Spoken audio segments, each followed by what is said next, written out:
Good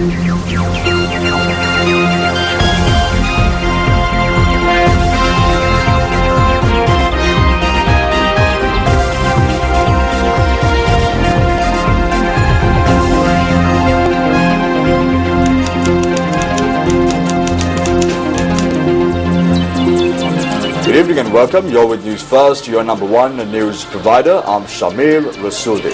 And I'm Nicola De Zoiza. Now, in a stunning upset for Indian Prime Minister Narendra Modi and his Bharatiya Janata Party, the Aam Aadmi Party of Arvind Kejriwal has won a historic victory in the Delhi State Assembly poll. Now, what does the rise of the anti-corruption AAP mean for the political future of the two major Indian political parties, which is the Congress and the Bharatiya Janata Party? We have a comprehensive report coming up, but let's start off with a look at tonight's headlines. CID questions MP Duminda Silva on his relationship with drug baron Vile Sudha. General Sarath Fonseca dissatisfied with several national security appointments. Minister Patali Champika Ranawaka says he will release a blacklist of corrupt individuals next month. An armory in Hambantota. Minister Sajith Premadasa's expose in Parliament. In the latest developments in the saga of the capture of drug baron Vile Sudha, UPFA MP Duminda Silva was interrogated by officers of the Criminal Investigations Department for more than 6 hours today. The drug baron, who is in police custody, had claimed to have made payments to the MP when interrogated by the police. Police media spokesperson SSP Adit Rohana today said that UPFA MP Duminda Silva was questioned by the CID for over 6 hours since 9:30 this morning. Facts have been revealed through the statements that were recorded from Vile Sudha. One such fact was the alleged relationship that UPFA Colombo District MP Duminda Silva is said to have had with Vile Sudha. We will not depend on the statement made by Vile Sudha. We have provided an opportunity for the parties against who these allegations are made to also present their side of the story. We need to verify these facts, therefore the necessary action will be taken in the future.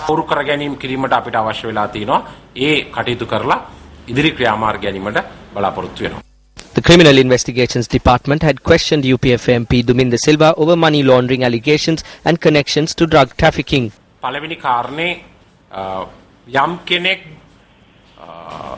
If an individual is earning money through drug trafficking or human trafficking or any other criminal act, or if an individual is obtaining finances from such persons, both the person who earns it and the person who obtains it will be found guilty under the Money Laundering Act. The assets can be frozen. They can also be found guilty by court as well. If assistance has been provided to a drug trafficker by obtaining money, or if the assistance of a drug trafficker has been obtained, we will look into whether it will be a crime under the Poisons, Opium and Dangerous Drugs Act.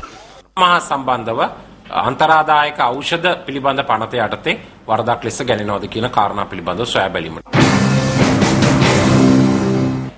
MP Duminda Silva first crossed paths with the law in 2004 when he was accused of molesting an underage girl.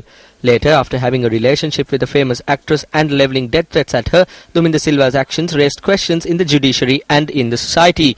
Later on, Duminda Silva became a suspect in the gunning down of late Bharata Lakshman Premachandra, who was the presidential advisor on trade unions on the 8th of October 2011.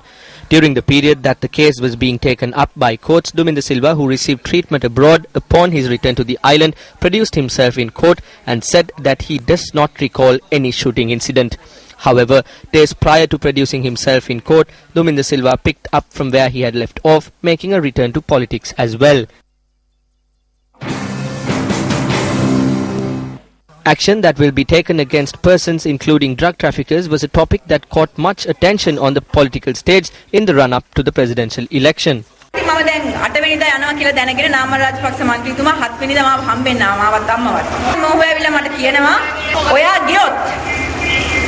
After receiving word that I was crossing over on the 8th, on the 7th, Namal Rajapaksa came to meet me. He said that even if I go, they will win the elections, and on the 9th, Duminda Silva will be out. I told him that there is no need to put him out because he is already out. Then my mother asked him, is it true that Duminda Silva is selling drugs? His response was that he does not know of it, but maybe those persons who are around him are doing it. The whole country knows who is selling drugs in the country, but the president's son does not know who is selling drugs. Visit Kolonnava and visit all the areas in Colombo. Young males are on the road after taking drugs. If you did not know this, I wish to ask from the president's son, were you asleep all this time?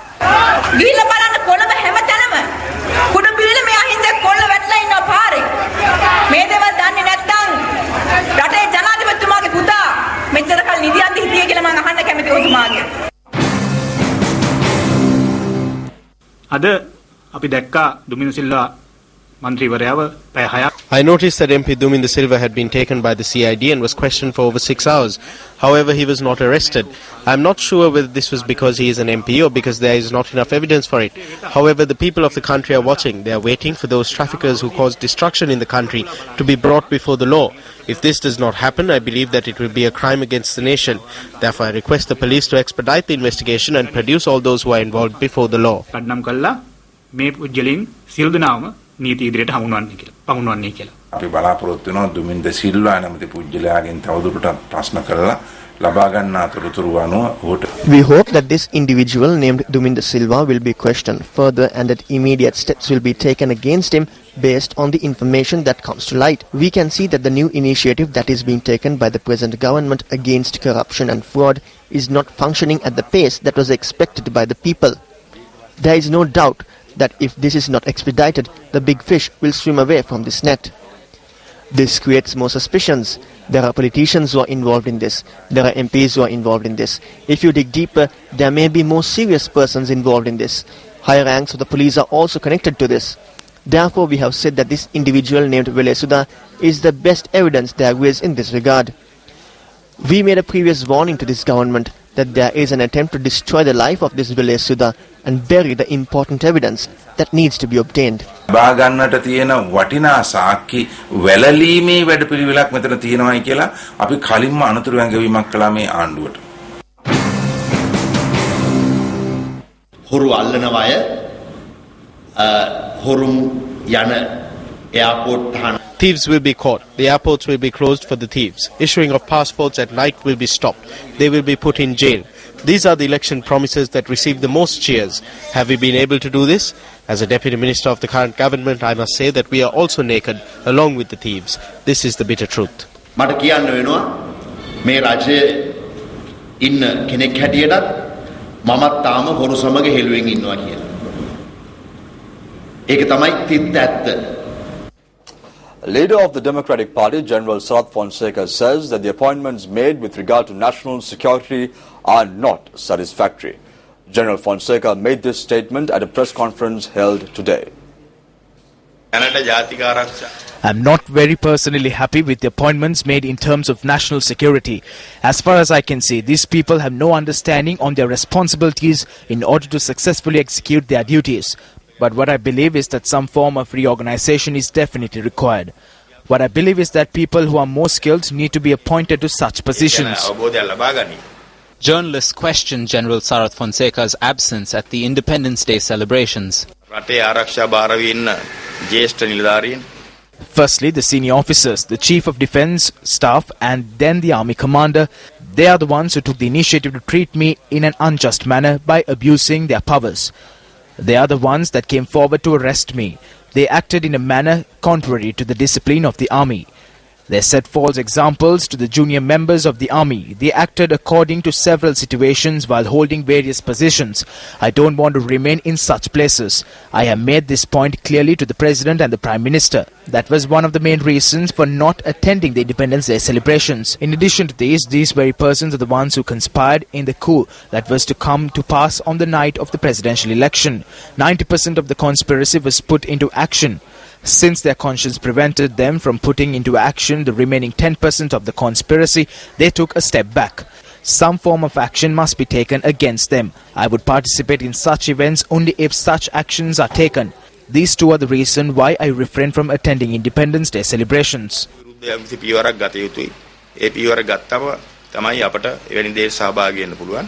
මේ කාරණා දෙකේ හින්දා තමයි මම නිදහස් දින උළෙලට සහභාගී නොවුනේ. ඔබතුමාගේ ඉල්ලන්නේ හමුදාපතිවරුන් ඉවත් කළ යුතුයි කියලා. අනිවාර්යෙන්. ඉවත් කළා විතරක් මදි.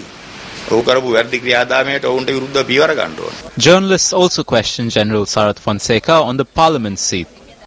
ජයන්ත කැටගොඩ මන්ත්‍රීතුමා මේ වෙනකොටත් ඒ ඔහු පොරොන්දු දීපු. To date, Jayanta Kattagoda has not fulfilled the promises he made. He convened a press conference and stated that he will grant me the seat in Parliament. He mentioned that if he resigns, I will definitely receive the seat. Based on that promise, the Elections Commission and the Attorney General expressed their opinions in writing that if Jayanta Kattagoda resigns, I will take up his seat in Parliament. Since the newly appointed President has released me from all the charges against me, And since the parliament will be dissolved in 2.5 months, and since we are unable to serve the country from a ministerial portfolio during this period, we are prepared to serve the country in a manner that will safeguard our self-respect. We have understood that a few malicious personalities are a part of the government that we elected. These persons are the ones who provide incitement. නටබුන් සොයාගෙන ගිහිල්ලා නටබුන් අතරේ කාලය ගත කරලා නැවත කොළඹට එනවා. They written and tell us that the former president had strongly informed them to not grant this seat. We will take you to parliament on a national list.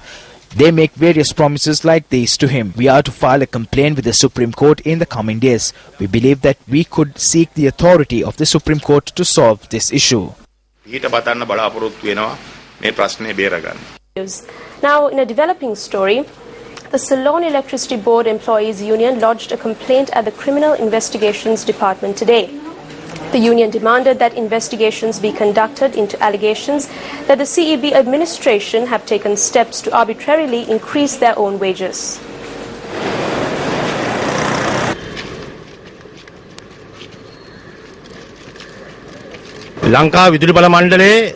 A major financial fraud has taken place amid the 2015 wage increments at the CEB. The former general manager of the CEB had, prior to the election on the 8th of January, approved arbitrary increments of between 70 and 124% for the CEB administration, effective the 27th of November. The CEB is an institution that is within the government that was voted in to ensure good governance. Now we wonder whether CEB belongs to a separate island altogether. We will not allow for this fraud to continue. මේ වංචාව පවත්වාගෙන යන්න ඉඩකඩ දෙන එක මේකට අපි එකඟ නැහැ. සෙල්ලම් කරලා ලැහත් වෙන්න එපා. යහ පාලනයේ රෙදි අපි ගලවනවා. Minister of Power and Energy Partly Champika Ranawaka made startling revelations today about financial fraud that has taken place within the state-owned Lanka Electricity Company Private Limited or LECO.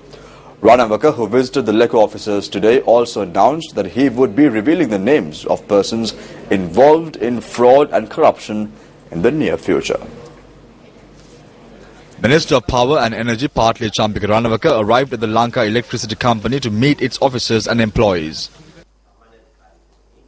රුපියල් මිලියන 250කට ආසන්න වංචා ගැන විවිධ ගණදෙනු ගැන.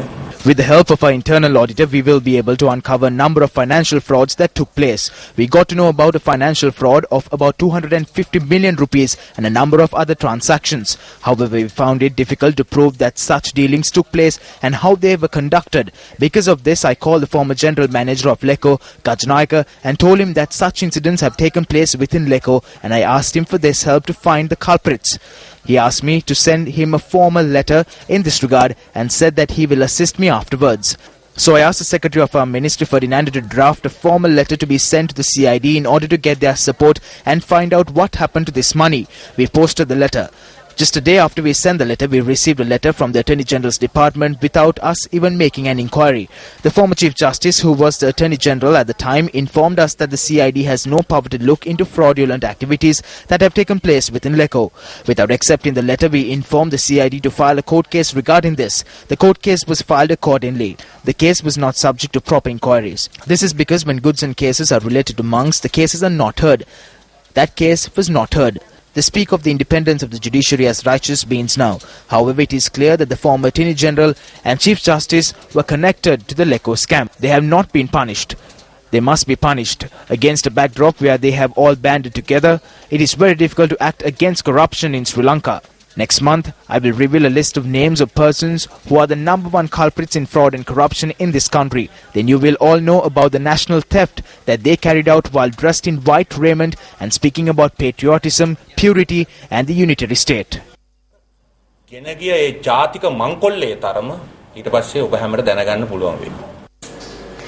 Police have recorded statements from former Minister Anura Priyadarshana Yapa and Chief Minister of the Northwestern Province Thayasiri Jayasekara on charges of creating forged documents, a charge levelled against MP Thisathanayaka. Charges were filed against the MP for presenting a document during the presidential election period, citing that it was an agreement between then presidential candidate and now President Maithripala Sirisena and Ranil Wickremesinghe. මේ සඳහන් වෙනවා සමහර කරුණු උතුරු නැගෙනහිර හමුදා කඳවුරු ඉවත් කරන බව 60%කින් The document relates to the removal of military installations in the north and east and the reduction of the number of troops to 60%. The document also reads regarding the implementation of proposals made by the United Nations Human Rights Council. Investigations are also focused on ascertaining whether such statements were made public to cause a rift amongst the communities in the country. The police are also looking into whether the crimes had been committed under the Article number 3 of the International Covenant on Civil and Political Rights, in addition to the articles in the Penal Code with regard to the statement made by Tissa Attanayaka.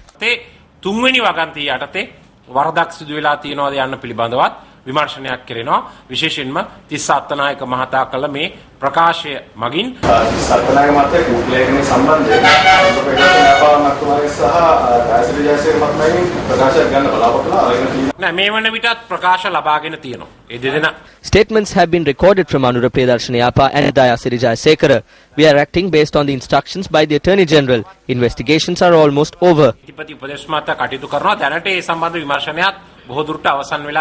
Meanwhile, addressing a letter to the Inspector General of Police, leader of the JHU, Venerable Omalpe Sobitatero, requests that an investigation also be launched on individuals who made statements based on Tissa Attanayaka's unscrupulous documents on the stage in the run-up to the presidential poll 2015. The Venerable Tera pointed out that although the law is being meted out on Tissa Attanayaka, persons who instilled fear in the masses by getting onto the stages and making statements are still at large. What is this law? Does the law speak of this? We believe that the law should be implemented on persons who misled the society with the use of edited photographs similar to the manner which led to the arrest of Tissa Attanayaka. We will closely watch as to whether the law will be implemented in the coming 70 days. Leader of the opposition, Nimal Siripal de Silva, announced in Parliament today that compensation needs to be provided for the loss of life and property as a result of post-election violence. He made this statement while presenting an adjournment motion over post-election violence today. We have received many documents with such information. I'm not saying that the Honorable President or the Prime Minister is involved in this. We can clearly say that UMPers at workplaces and villages are connected to these acts. The actions taken by the police are not at a satisfactory level. We are not prepared to vote for you while being assaulted. In the future, you will bring amendments to the Constitution and other important bills. Therefore, the government has a responsibility and duty to take strict actions regarding this.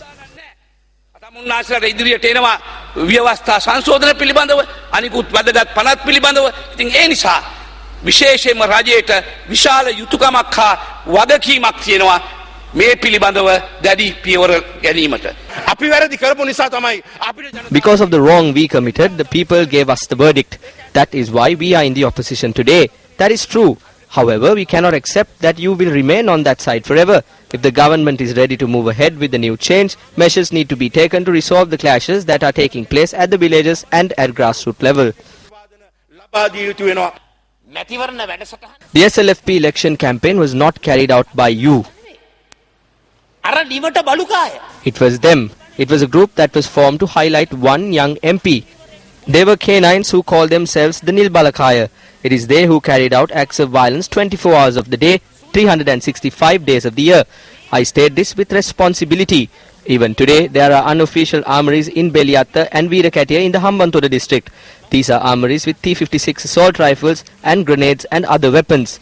We made a request from the Minister of Defence. Please seize these armories. Who is operating these armories? It is shameful to say that these armories are being operated by the Hambantota district MP in this parliament itself.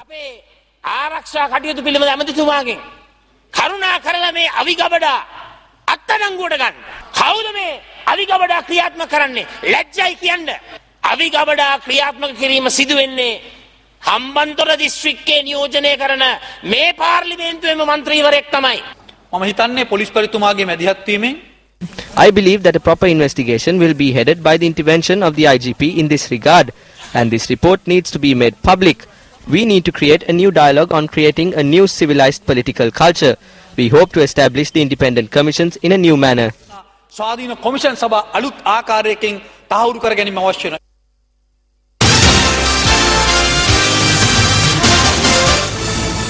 Now in business news, farmers charge that the government is yet to purchase paddy under a stipulated price despite the commencement of the Maha harvesting season.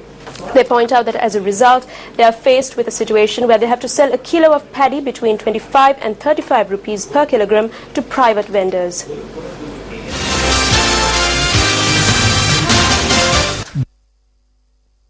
Farmers have been faced with many difficulties during the past 3 harvest seasons due to the sheer wrath of the weather.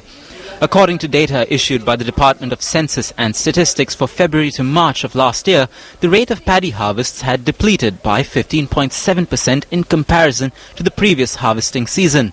Due to the drought, paddy cultivation was possible only on 60% of the total land area. Production dropped to 35.5%, with lands used for cultivation dropping to a further 40%. In addition to this, a large proportion of paddy harvests at the commencement of the Maha season were destroyed in the floods this time around. Despite such difficulties, farmers from Anuradhapura and the Ampara districts have now made preparations for harvests. The government, which issued the interim budget in Parliament recently, promised to purchase the paddy harvest from this season at a stipulated price of 50 rupees per kilogram.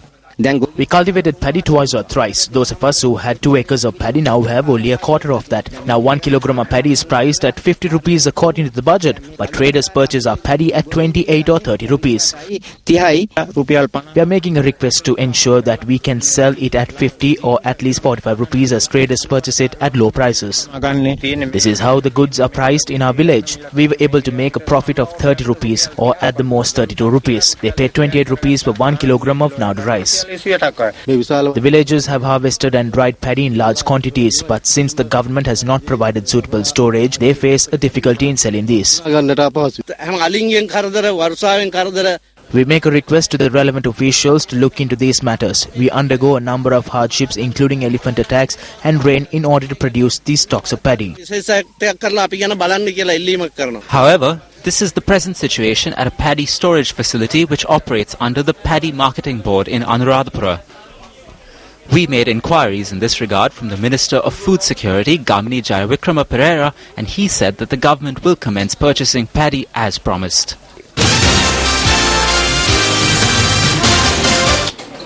The Nelumpokuna Mavata in Colombo 7 was renamed as Ananda Kumaraswamy Mavata under the patronage of President Maithripala Sirisena today. Ananda Kumaraswamy Mavata, which stretches between the Horton Place roundabout and the Public Library roundabout, was named the Nelumpokuna Mavata on the 15th of December 2011. The road was given its former name today, Ananda Kumaraswamy Mavata.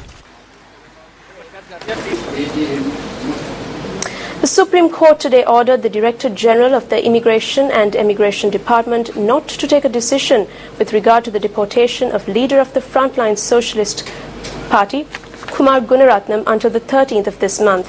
The order was made by a bench comprising of Chief Justice K. Sri Pawan and Justices Anil Gunaratne and Sarath Abreu. Filing a petition in the Supreme Court, President's Counsel Ramesh De Silva recollected the manner in which Kumar Gunaratnam was escorted out of the country with the intervention of the Australian High Commissioner after he was arrested by the authorities. The President's Counsel submitted to court that Kumar Gunaratnam arrived in Sri Lanka this time around on a tourist visa and as a citizen of the country has the right to engage in politics. He added that it is under such a backdrop that officials are attempting to deport his client from the country. The Supreme Court will consider the petition again on the 13th of February. Former Deputy General Manager of Independent Television Network, or ITN, Sudharman Radhaliyagoda, has been placed in remand custody until February the 24th. The order was issued when he was produced before Colombo Additional Magistrate Priyantha Liyanage. Radhaliyagoda is charged with defaming President Maithripala Sirisena in the run-up to the presidential election using a forged DVD which he had allegedly aired through ITN repeatedly so as to aid former President Mahinda Rajapaksa and defame then common presidential candidate and now President Maithripala Sirisena. The complainant charges that the DVD is said to contain a statement by a 14-year-old boy who charges that Maithripala Sirisena is holding his mother captive. Investigations commenced into the incident following a complaint lodged by the mother in question with the Police Women's and Children's Bureau. Counsel appearing on behalf of the suspect informed court that Sudharman Radhaliyagoda had acted based on the instructions given by his superior officer, Anura Siriwardena. Court then ordered the police to record a statement from Anura Siriwardena as well. Meanwhile, UNP MP Palitha Thevaraperumu, who is currently in remand custody, was further remanded until the 18th of February after being produced before Matugama Chief Magistrate Dakshita Chanima Vijay Bandara today. Meanwhile, police media spokesperson SSP Ajit Rohana states that an investigation has been launched into finding the MP's firearm. A new report has made revelations into the undisclosed wealth placed in Swiss banks by Sri Lankan nationals. According to the latest report, Sri Lanka is ranked 112th according to Swiss leaks among the countries with the largest dollar amounts placed in Swiss banks. Now the number stands at a staggering 7.7 billion rupees, which is $58.3 million. French newspaper Le Monde, together with the Swiss Leaks project of the International Consortium of Investigative Journalists, or ICIJ, shocked the world when they revealed that a prominent international bank, Swiss Bank's subsidiary, helped wealthy customers around the globe dodge taxes and conceal millions of dollars in assets. Swiss Leaks revealed that approximately $58.3 million or 7.73 billion rupees had been placed in Swiss banks by Sri Lankan nationals. The maximum amount of money associated with a single client connected to Sri Lanka was $10.7 million US dollars or 1.41 billion rupees. It further reveals that 88 client accounts had been opened between 1974 and 2006 and linked to 129 bank accounts. 92 clients are associated with Sri Lanka, while 18% are either Sri Lankan nationals or possess a Sri Lankan passport. However, the amount of money which was deposited by Sri Lankans since 2007 remains a mystery. Meanwhile, former chairman of the Ceylon Chamber of Commerce, Chandra Jayaratna, notes that if, as commonly perceived, unprecedented levels of corruption and money laundering and demonstrated unadulterated statistics, the shadow economy at present must be well over 50% of GDP. He states that if this be so, then certainly state revenue and available savings must be significantly eroding formal capture. The former chairman of the Chamber of Commerce notes, quote, "More importantly, the present government and its controlling bureaucrats/advisors appear only to pay lip service to the essential need for effective, capable and independent Financial Intelligence Unit, Bribery and Corruption Commission, Attorney General and Auditor General's departments, supported by a transparency embedding the governance framework with a right to information law, a free and capable financial media and an effective oversight supervision over public finances by the legislature in place to plug the leakage in state revenues and savings for development spend." He adds that the media reports of Lankans in global database of secret accounts in tax havens, admission of plundering, allegations and complaints against powerful politically connected persons and high officials in governance. Safer Internet Day was celebrated today around the world with the slogan, "Let's create a better internet together." To mark this day, the Safer Internet Committee in Sri Lanka organized a conference in Colombo aiming to highlight the current issues and educating participants on methods to safeguard youth and children from illegal or harmful content and conduct online. Heads of schools, government and private higher education and training institutions and several private and governmental organizations from the ICT industry and the endorsing organizations were present at this event.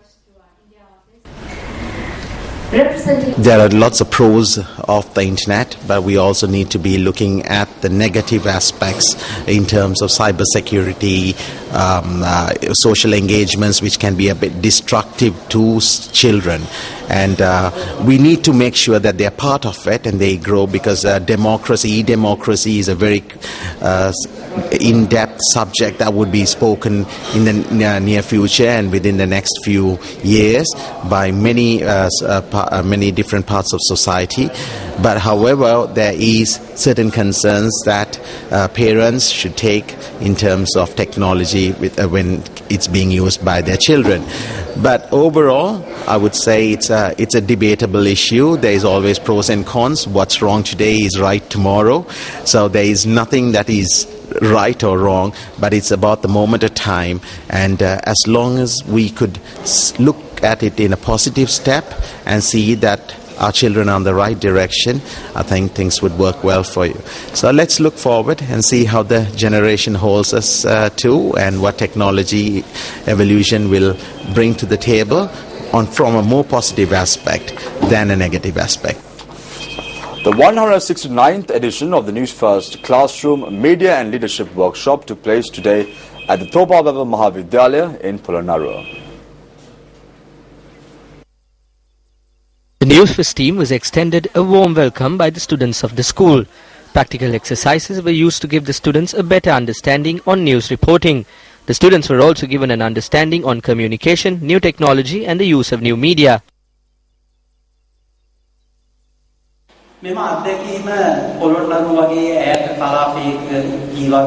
Children in Polonnaruwa rarely undergo such an experience. I wish to thank the Sirasa Media Network for implementing such a program in the schools. Sirasa TV, which provides very important information to Sri Lanka, is coming closer to the children through such programs. We need to be grateful to the Sirasa Media Network for visiting a rural village like this and rendering such a service after doing over 160 such workshops across the country. This will undoubtedly benefit the children in this area and will also see that they will become good citizens of Sri Lanka.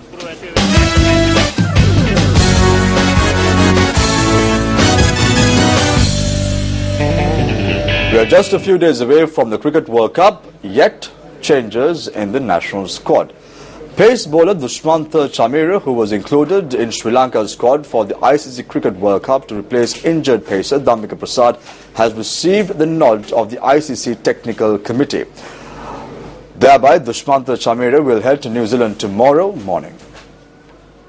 Hailing from Ragam, a 23-year-old Dushmantha Chameera is the eldest in the family with one brother and sister.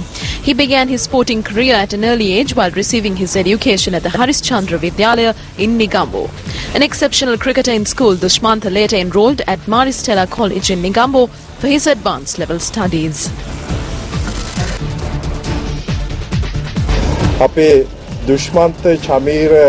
Our past pupil Dushmantha Chameera has been selected to play in the Cricket World Cup. As a school, we are proud and happy about this.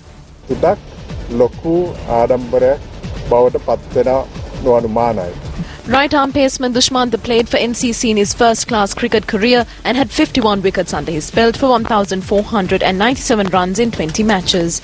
At the recent three-day cricket tournament, Dushmantha bagged 9 wickets for 234 runs in 2 games. Dushmantha Chameera, who made his ODI debut on the 29th of January against New Zealand, bagged 2 wickets for 60 runs.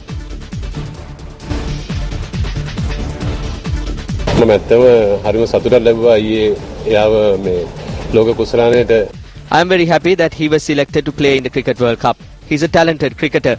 I am thankful that cricket authorities has focused their attention on him and decided that he is the suitable replacement. I believe that my son will take this opportunity to serve his nation as a talented cricketer. I wish him all the best.